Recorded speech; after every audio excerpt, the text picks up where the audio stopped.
ఓం నమః శివాయ, శ్రీమాత్రే నమః. ఈ షార్ట్ వీడియోలో ఎవరైనా సరే కుటుంబ సభ్యులు కావచ్చు, మిత్రులు కావచ్చు, తెలిసిన వారు ఎవరైనా గుండె జబ్బుతో బాధపడుతూ ఉంటే వారు మందులు వాడుతున్నప్పుడు ఆ మందులు సరైన ఫలితాన్ని ఇవ్వనప్పుడు ఆ జబ్బు నయం కావాలన్నా ఒక చిన్న పరిహారాన్ని ప్రయత్నించేయండి.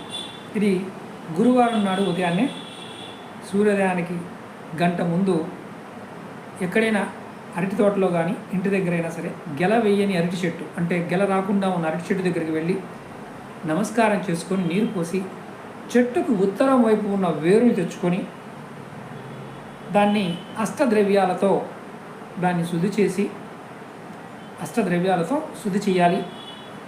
దాన్ని ఆ అరటి వేరుని 3 ముక్కలుగా కట్ చేసి పసుపు, అంటే మామూలుగా పసుపు రంగు ఉన్న సిల్క్ వస్త్రంలో దాన్ని కట్టి కుడి చేతి దండానికి కట్టుకోండి. అంటే ఇక్కడ కట్టుకోవాలి.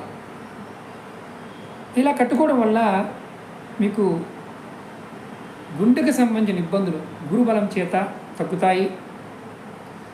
ఇది సూర్యోదయ సమయంలో సూర్య నమస్కారం చేయడం, అంటే ఉదయాన్నే సూర్యుడు ఉదిస్తున్నప్పుడు ఇలా గుండె జబ్బుతో బాధపడుతున్న వారు సూర్య నమస్కారం చేసుకోవాలి.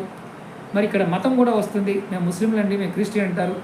ముస్లింలు అయితే కరెక్ట్గా సూర్యోదయానికి ముందే నమాజ్ చదువుకోవడం, క్రైస్తవులు అయితే బైబిల్ పఠనం చేయటం, ప్రార్థన తర్వాత ఆకలిగా ఉన్న ఎవరికైనా సరే గోధుమ రొట్టెని దానంగా ఇవ్వడం చేయాలి. అలాగే రోగి ఎవరైతే బాధపడుతున్నారో వారు చేయవచ్చు.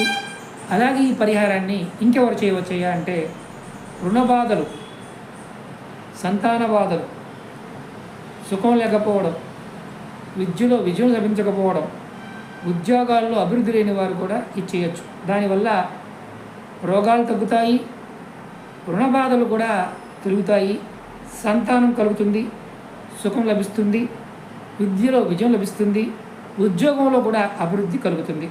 గమనించాల్సిన విషయం ఏంటంటే ముఖ్యంగా ఇది చేస్తున్న వారు ఏ మతాన్ని కూడా విమర్శించకూడదు, ఎవరిని విమర్శించకూడదు. దేవుడు ఒక్కడే అన్న భావంతో ఉండాలి.